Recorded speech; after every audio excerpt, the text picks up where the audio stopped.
Slipping through the cracks, down amongst the high roads, going through the waves of fallen tears that people told me the renegade. Going back to the first step, walking broken glass to find your way back home again.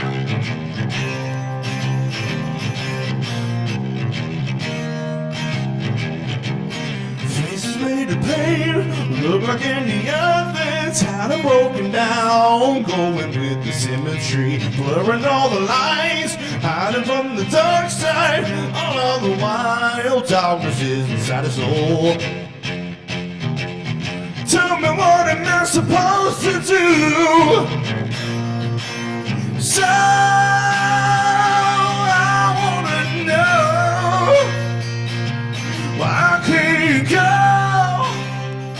You got me trapped inside. So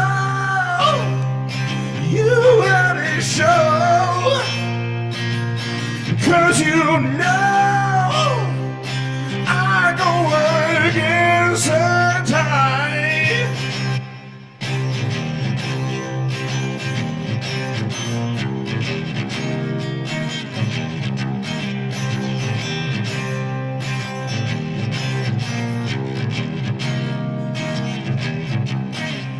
To the dark, walking on the thin line, treading on the heels of every other broken soul, tripping up again, falling by the roadside, trace amongst the crowd, further back than you can see. Tell me what am I supposed to do? Oh, so I wanna know why I can't go. You got me trapped inside. So you let it show, 'cause you know I go against the tide.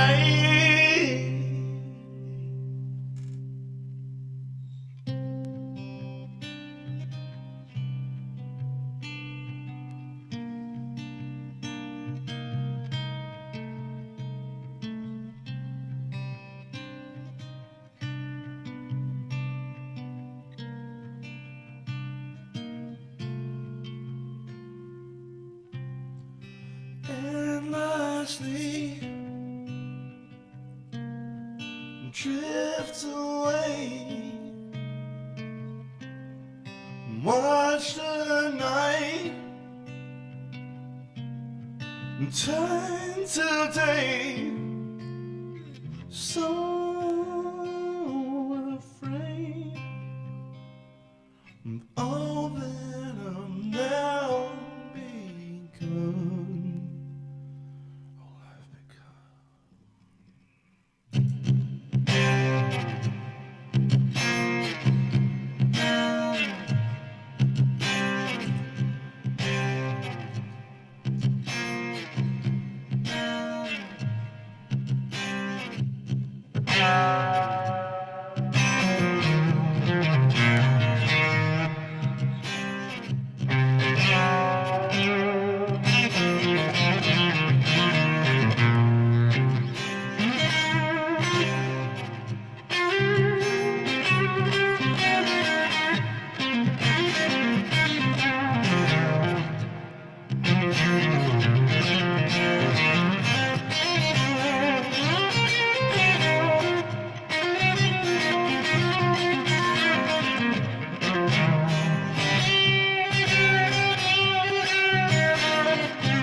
'cause you know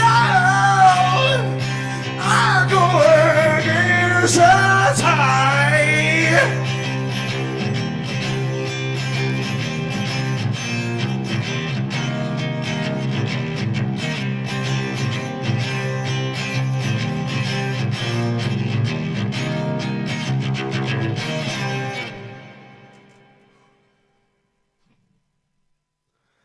Hi everyone, my name is Matt Long, and I'm very thankful to have been asked by Will of Two Finger Media to do a little bit of an interview for him.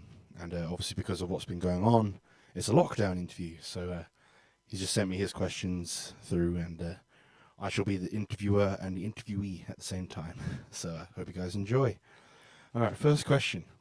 How are you coping with the lockdown? First as a musician, second as just a person. I'm coping with it pretty well, actually. Better than I thought I would be. As a musician, I'm keeping myself busy. I'm doing a lot of recording, and to keep myself busy in that respect. Catfish at the minute are recording an acoustic album, which we've been working on. I'm also doing a lot of collaborations online with a whole bunch of my friends, which is actually really cool because in the usual circumstances, I wouldn't be able to do that as easily anyway, because always on the road and keeping busy the whole time kind of gets in the way of that kind of thing. So it's nice to actually do stuff with other people for a little bit. So if there's any kind of silver lining with that, it's that, I guess. So yeah, as a musician, I'm coping pretty well. As a person, again, better than I thought I would be. I suffer from a lot of depression and anxiety a lot of the time. This is getting off to a bright start, I know. But yeah, so I thought I'd be handling it a lot worse than this, but I don't know. I think it's because there's nothing we can do about it. There's no point worrying about it, if you know what I mean. Well, there is something you can do about it, is stay at home and stay safe, obviously. But yeah, so it's no, I'm keeping okay. I'm in good spirits. That's the main thing, is to keep your spirits up as best you can. Second question. I have seen yourself and your dad, Paul, doing some Catfish live streams quite early on in lockdown. You seem to be ahead of a lot of artists doing this. Whose decision was it initially, and why? I don't know about ahead. I think we were at the same time. I think as soon as the official lockdown happened, like the start date happened, all the musicians were like, right, I need to get on to live streaming because that's the only way I'm going to be able to get myself across to people for the foreseeable future.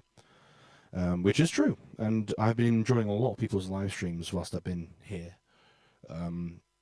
So it's kind of a natural thing to do right now. So I don't know if it was like we weren't ahead of the curve or anything. I think we just joined the curve at the same time as everyone else. One thing I will say we did was when we knew we had to do it, we immediately invested in some proper gear to help us get the best sound we can. Whilst doing the live stream, which has eluded me for a while. So what we have here, I don't want to move it right now because it's currently plugged into the phone, so I can speak into the mic properly. And we have a device here, and it's plugged into the phone, which means that this recorded mic is going into the phone, which is mixing it all together. And that also happens to work for live streams as well, so the actual live streams have proper audio on them, proper production. So I think that's one of the main things with live streaming, is to get the best sound you can. So it kind of helps people stay interested a bit more. Because even if you're the best player in the world, if there's some terrible sound going on, people are not going to hang around for that. Unfortunately, that's just the way it is. Unfortunately, so yeah, get the sound as best you can. I would ideally like to invest in a better camera, but I ain't got no money because I ain't got no gigs, so I can't do that necessarily. But yeah, the first one we did was for a lockdown festival. I think it was called the Lockdown Festival, for a guy called Jason Elliott. He put it all together. There's about 20 other artists playing on one day, so we had about 15-minute slot, which I think helped us kind of keep it short and succinct, and also kind of help test out our gear and make sure it worked over the live stream. So yeah, I want to thank Jason for that. It was kind of a catalyst to the whole thing. Talking of Catfish, the other two guys in the band are Adam Pike and Kev Hickman. These two guys also join you in your own band, Matt Long and the Revenant Ones. Does that make it easier playing with the same people in both bands? It does and it doesn't. Only a little bit doesn't. So it does because those guys are some of the best guys I've ever worked with, both as people and as musicians. It doesn't in the way that sometimes we've shown up to a gig and we've kind of we just for a split second we just got confused as to like, so what are we playing tonight? Are we doing the blues rock thing? Are we doing the heavy thing? um, but that's not a problem at all. Like, oh, we're doing that tonight, so it's fine. No, honestly, like those two guys are some of the best guys I've ever worked with, and it's a pleasure to be in one band with them, let alone two. I met Kev quite a few years ago now, whilst Catfish was supporting them, and I got along so well with him. He was in, I don't know, I can't remember what band he was playing with, but I remember seeing him just like, wow, that guy is amazing. And like if I was ever in a band with that guy, I'd be a very happy man. And now I'm in two bands with him, so I'm an extremely lucky man. And also Adam, I've known since college. He's been in basically every band I've been in since college, um, in one way or another. And he's a great guy. He's one of my best friends, and he's an absolute pleasure to work with. He really is. So yeah, I'm just very lucky to have those guys in one of my bands, let alone two. So I'm always thankful for that. I believe Matt Long and the Revenant Ones have an album finished and was due for release earlier this year originally. We did with pre-orders and things like that. Has the lockdown pushed the date back? And if so, any idea roughly when we can hear it? You are correct. We do have an album ready to go. And you're also correct in the fact that lockdown has pushed the date back, unfortunately. Just as lockdown started, we were just about to start doing like music videos, proper promotion, some singles, and things like that, and we're actually about to start putting the actual physical album together. And then lockdown happened, so we couldn't get together to do the music video. All the CD pressing plants were all closed, and it's just ground to a halt, unfortunately. So it has pushed the date back until after all this is over. So as far as answering when it's going to come out, I honestly don't know because I don't know when all this is over. But I can promise you that as soon as it is, as soon as we're in the clear and we can start actually getting some work done on it and do the proper promotion for it, I promise you it will be out. Can you tell us a bit more about the album? Title, number of tracks, favourite songs, etc. I can. The album is called The Other Side, which is a reference to not just the Revenant Ones, which means like undead things, but it also is a reference to the fact that I love both blues rock and I love heavy music. So I've been doing the blues rock stuff for a long time, and I still love it equally as much to this day as I did when I first started out, way back when I was a kid. I love it. It's a huge part of my life. But another huge part of my life is the heavy side of things, like heavy rock, metal, things like that. So it's just the other side of me, essentially. Favorite tracks. I have this thing where I don't like having favorites of things, especially when it's your own stuff. Of things, but I will do for this interview because I like Will, so that's all good. So one of the ones that means a lot to me on the album is a song called "Dark and Lonely Room," which we've played a few times live now, and it's about living with anxiety and depression and things like that. I wrote it whilst in my dark and lonely room about 4 a.m. I was in a really bad place mentally, and the song kind of just came out very naturally. And I was always afraid to write songs about that kind of thing before.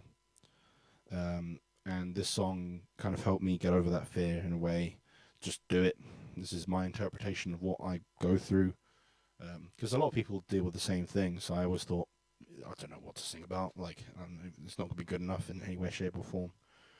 But it's always good to actually just get those kind of songs out there that mean a lot to you. I would say another favourite one of mine is the first one, the first single, which I just played at the beginning of this interview, which is So. We have a music video out for that one, and that was the first one we recorded when Dan offered us the first couple of sessions. We just did the one song, and then after we did that, we decided to do the whole thing with Dan because it just sounded amazing. So yeah, that's a favourite one of mine. It's if I can say so myself, I think it's a really cool song. um, and it's probably one of the favorite ones that I've written. And it seems to get a big reaction from people whenever we play it live, or whenever people hear the music video or the YouTube video for it. So yeah, I'm quite proud of that one, I have to say. Let's talk a little bit about guitars. Now you're speaking my language, Will. How many guitars do you own, and which one is your favorite, and why? Again, with the favorites thing. You can't make me choose my favorite, because they're all good. Well, maybe. How many? I think I have about, I think the last count was about 25. I always get confused a bit, because I play my dad's guitars a lot as well, and he owns about 6 or 7 guitars.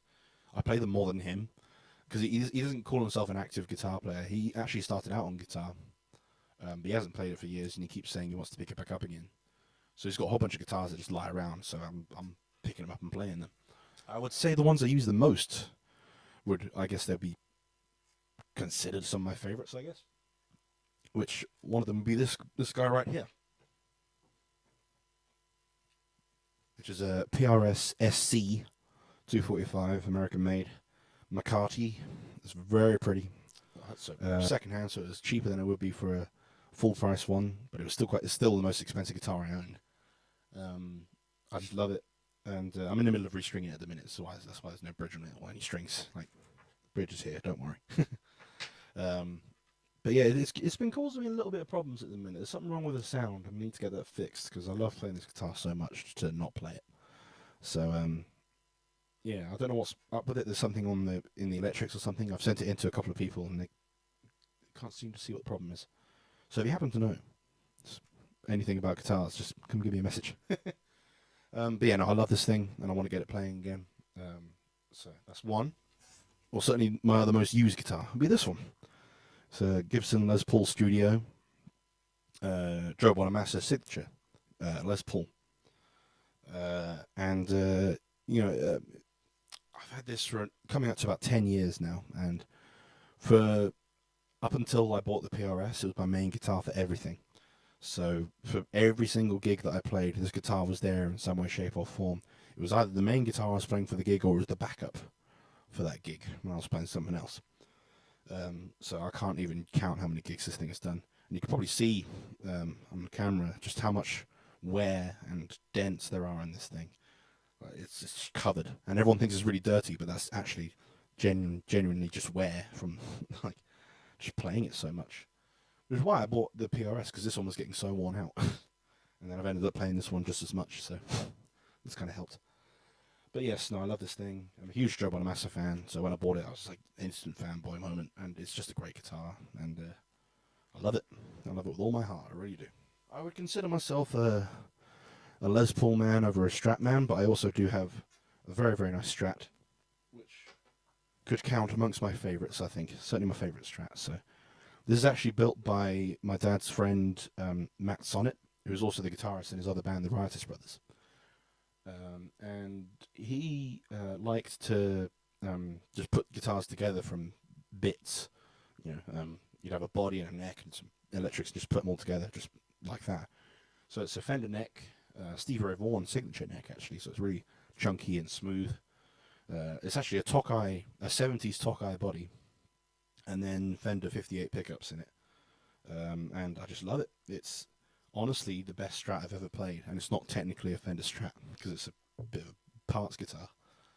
But I love it. It just plays amazingly. It sounds great, and it feels really nice to play. And I don't play it as often as I should, so I might bring this one to some gigs a bit more often whenever I do have gigs again. I would also like to do a shout out to Mr. Ray Qureshi of Qureshi Guitars, who builds these fine things. He built this for me like 2 years ago now. He actually gifted it to me, which was very, very generous of him. And I always try and promote his work as best I can. So, I've always been a sucker for single P90 kind of Les Paul special kind of thing in a way. So that's kind of what this is going for in a way. Nice. He carves the wood himself, so he literally just gets a slab of wood and just carves a guitar out of it.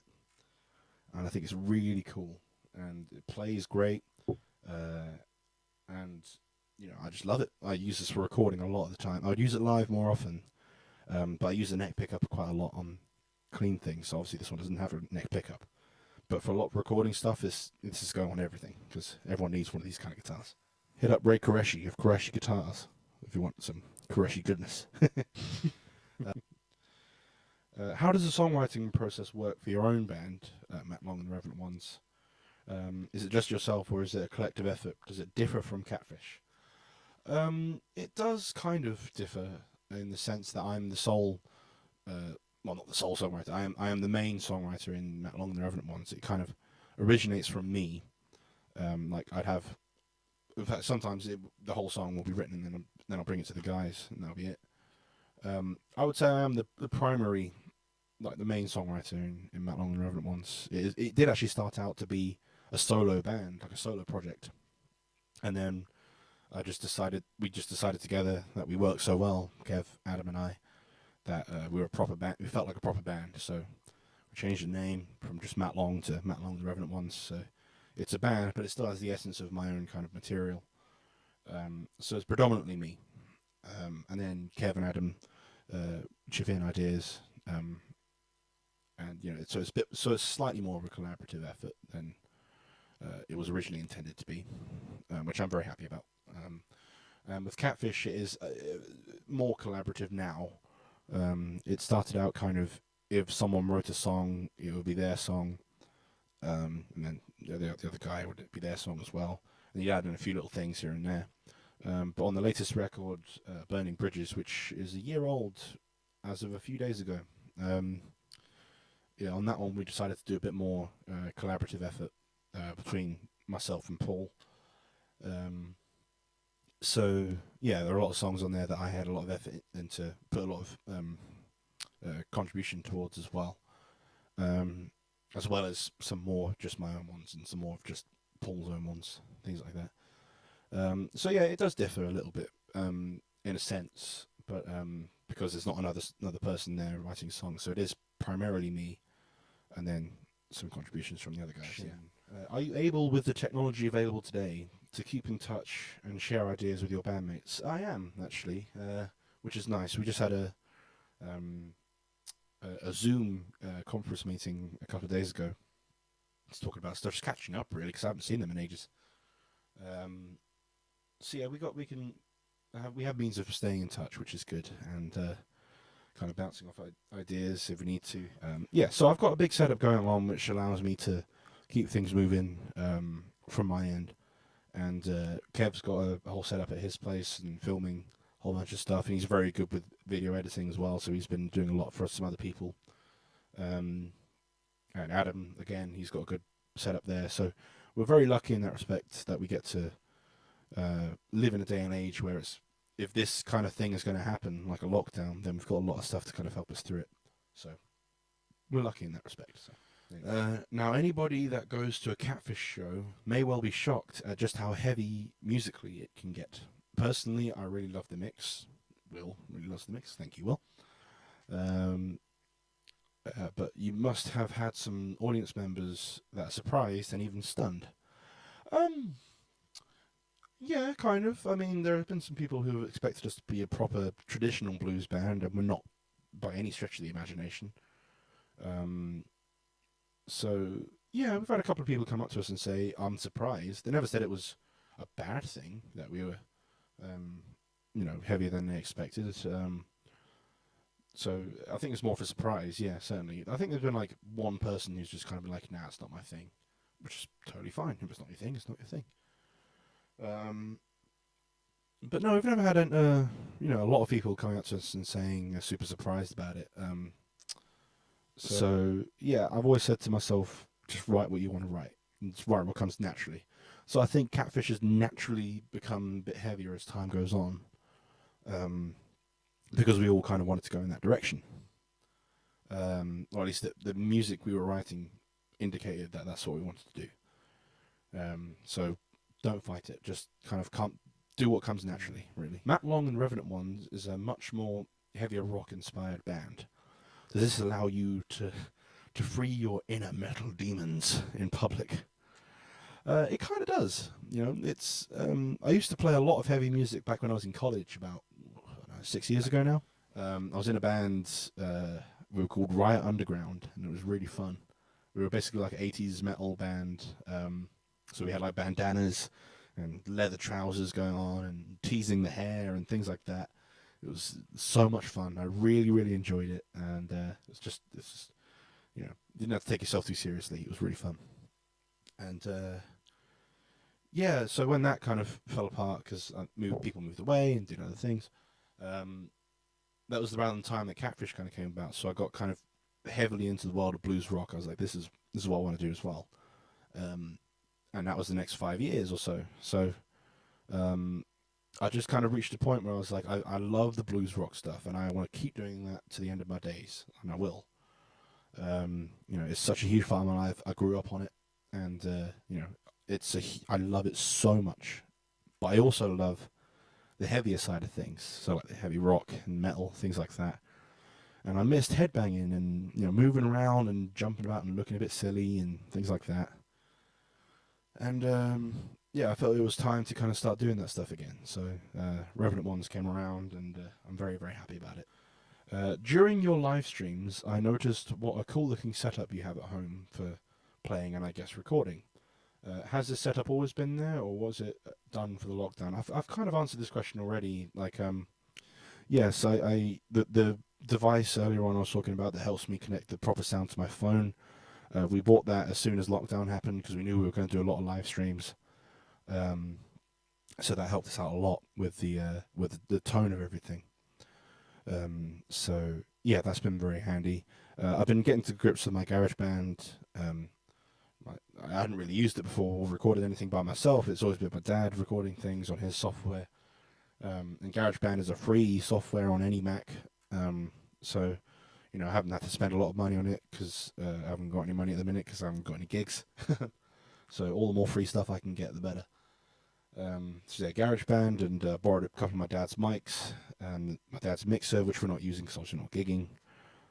So yeah, it's been kind of fun setting all this up. I'm not gonna lie. It's been hard, but it's been fun, and it doesn't come without its gremlins.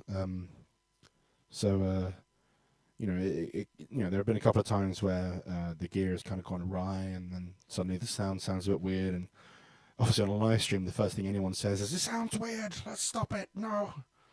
So there've been a couple of times when something was turned up a bit too high, and so it's been a bit of a trial and error situation a lot of the time. But even after all this is over, I think I might do some more of just the live streams and the solo concerts and things like that. I'm quite enjoying it.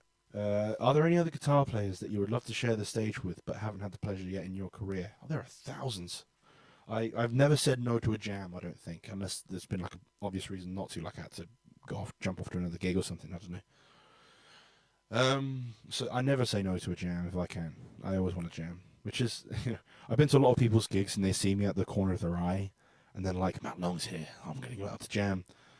And there's a venue that I've played at a few times called the Choosing Up Music Club, which I love. It's one of my favourite venues. And I can't go there without the person playing inviting me up to play the gig, which I love, and I love them that so much. I'll never say no to a jam, but at the same time, I always get worried that it's their gig; they should do their thing. I'm enjoying it just as much watching,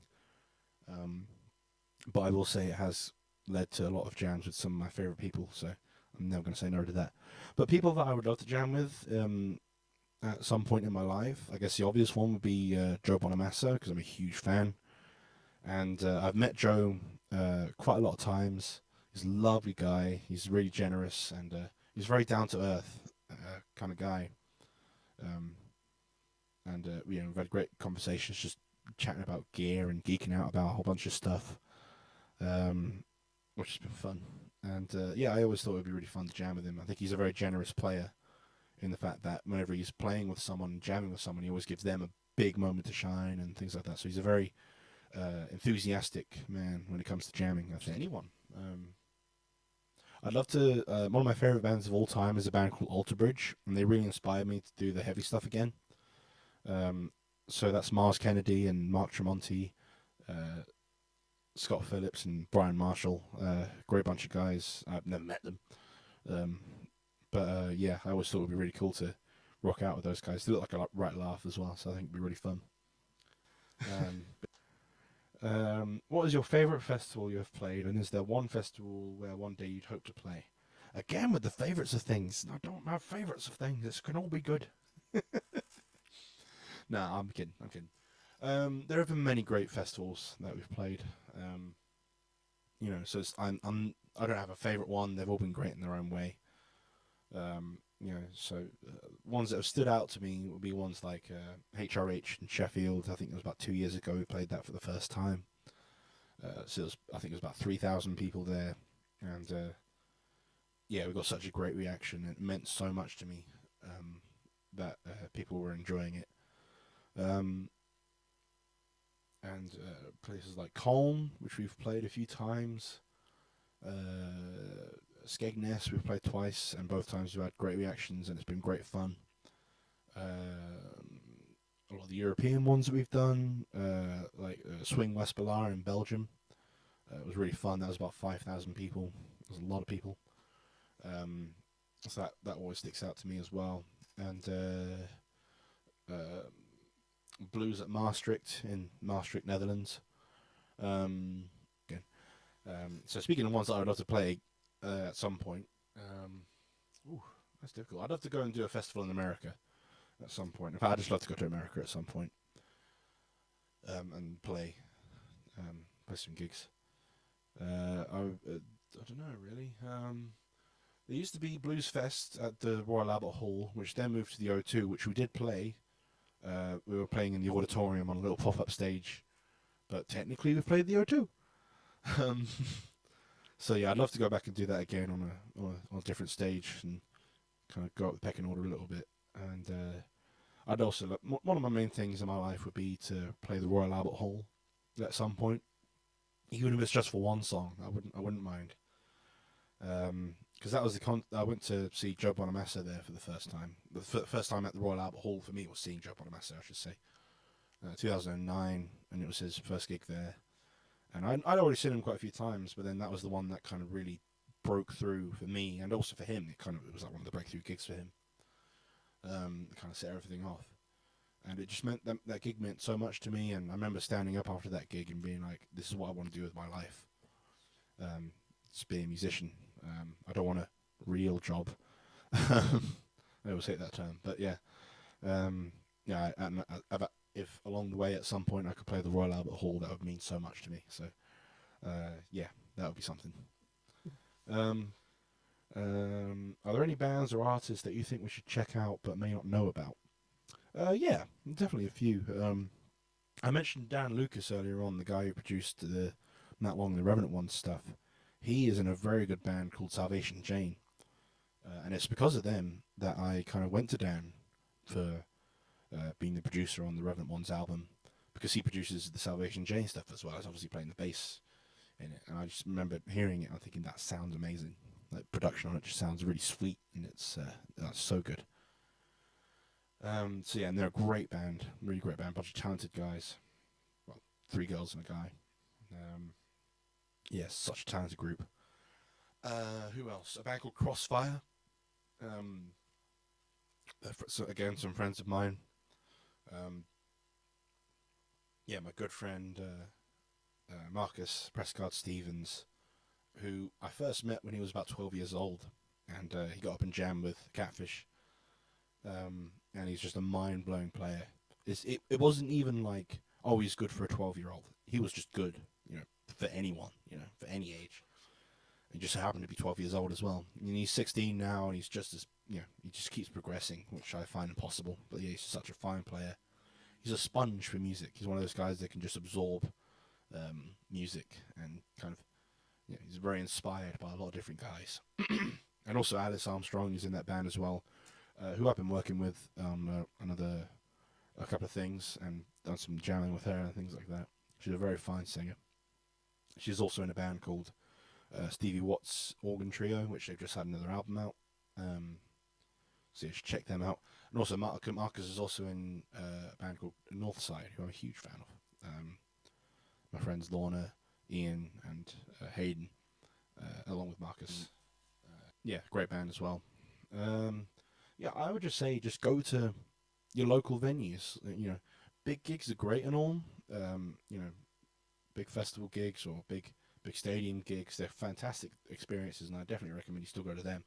But definitely check out your local venues and check out the up and coming guys, and the guys who need more of a leg up, because they don't have the luxury of having labels behind them, things like that. All right, I think we're getting into the final little bit of some quick fire questions from Will. So just a few here at the end. If you were a superhero, what superpower would you have? I've always thought having telekinesis would be really cool. Like, say if you're watching on the other side of the room, just grab something, and you could probably like make yourself fly and things like that. So it's kind of a multi superpower. I also thought having like teleportation would be really cool as well. So a mixture of those two. Because my girlfriend lives up north, so every now and again it'd be a lot easier just to snap my fingers and wish I was there rather than take a 7-hour train journey. But beer, whiskey, or tequila? Definitely beer and whiskey, rather than all three, because I've had some bad experiences with tequila back in college, and the fact that I can't remember them is kind of a precursor to that. So definitely going to go with beer and a good whiskey, a good beer as well. I like good beer. Oh, I really want to go to a pub at some point. I'm not gonna lie, good beer and whiskey. Car or motorcycle? I cannot drive at the minute. I don't have a license. I've never had a license. I just never passed my test, and even if I did, I'm a musician, so I can't afford to have a car, which is kind of a bummer. I would love to be able to drive. I'm not gonna lie. So maybe that'll be something to work on at some point if I ever start making enough money from this whole thing. If I had to choose between the two, I'd definitely still choose a car. Like, motorbikes are cool and all, but I like comfort, and I can't imagine myself wearing a big old leather suit or anything like that. Because look at me, yeah, I'm already going through a midlife crisis. I'm only 25. The last question is, what's the first thing you'll be doing once the lockdown restrictions are lifted? The first thing I want to do is I want to have a day back at my house in Guildford, because it's been ages since I've been there, and kind of just, hang around Guildford for a bit and just have a little mooch around, have a little wander around Guildford and just kind of explore the free world again once it is free. Order a bunch of junk food and things like that. But then the second that's all good, I want to go up and see my girlfriend up in Carlisle. I haven't seen her in far too long, and it's still going to be quite a while until I see her. So I really miss her. So I know it's all soppy, but it's true. That's what I would do. The second the trains are up and running again, I'm going to try and go up and see her. So there we go. That's my answer. But then as soon as that's finished, back on the road, start gigging again, get back to work properly, and do this thing that I've been wanting to do for ages again. Because before lockdown happened, I was gigging basically every other day, so this feels weird to me. It's not doing anything, not traveling around. It's kind of nice though. I'm not gonna lie, it's kind of nice just being still for a minute. I'm not gonna lie, but yeah, no, even though I'm getting kind of cabin fever right now. So yeah. Well, there we go. That's all my questions done for Will, and it's been a real pleasure talking to myself for almost an hour. It's weird. I'm still getting used to just talking and playing to a phone screen. So, eventually I might get used to it, but we'll see. I want to say thank you to Will for having me on the YouTube channel, and I'm going to play another song for you guys now to kind of finish off with. So, I'm going to do a Catfish song for you now, because I opened up with a Matt Long, the Revenant Ones tune, which is So. Check out the music video on YouTube. It seems fitting to also do a Catfish song for you guys as well. So, I can do that for you right now. This is a song called Broken Man.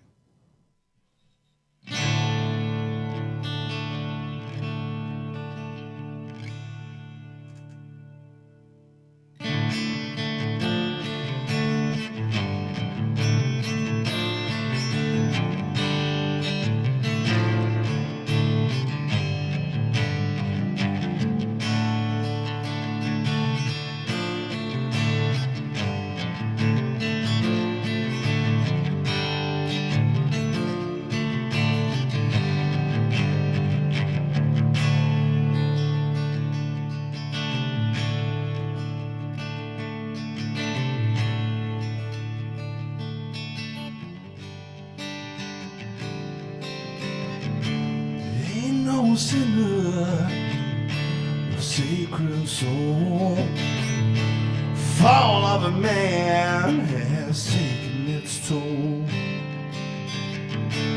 Keep on knocking down every door.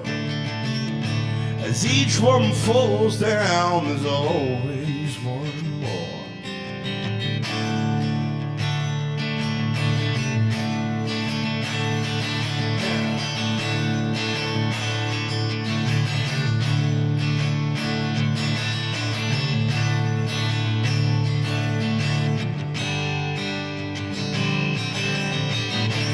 Time is a killer, it takes too long. Strikes the weak and wills the strong.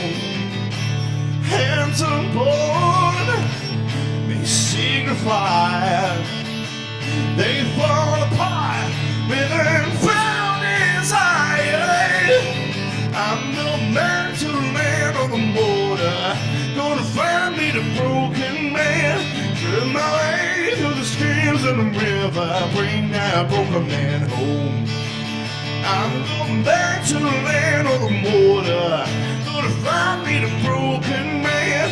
Turn my way through the streams and the river, bring that broken man home.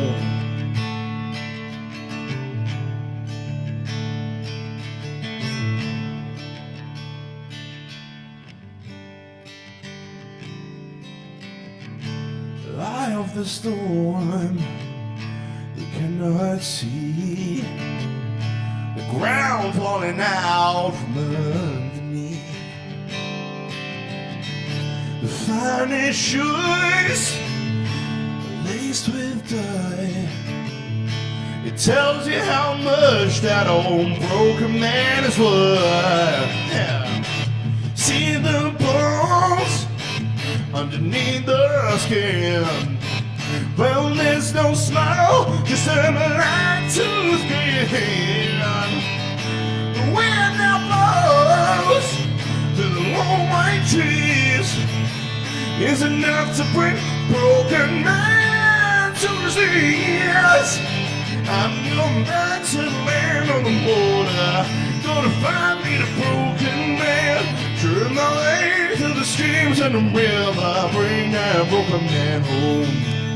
I'm going back to the land on the border, gonna find me the broken man. Turn my way through the streams and the river, bring that broken man home. Tears falling down, turn into rain. Wow, again,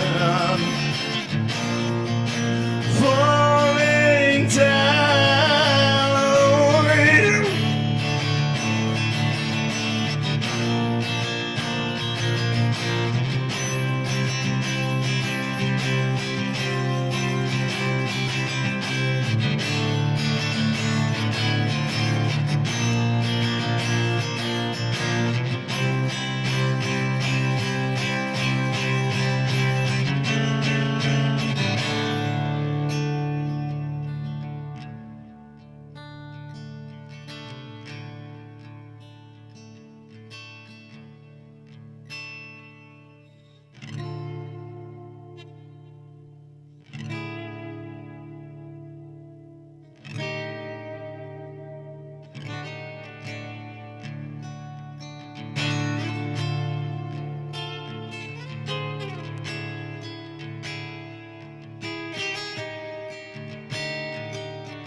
back to the land of the motor. Gonna find me the broken man, dream my way through the streets and the river.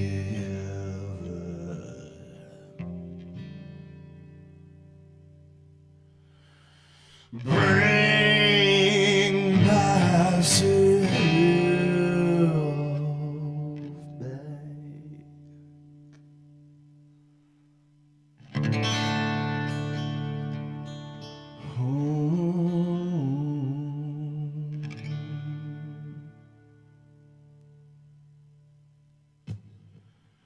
Thank you very much to Will for having me, and thank you guys for joining me this evening, this afternoon, whatever time you're watching this.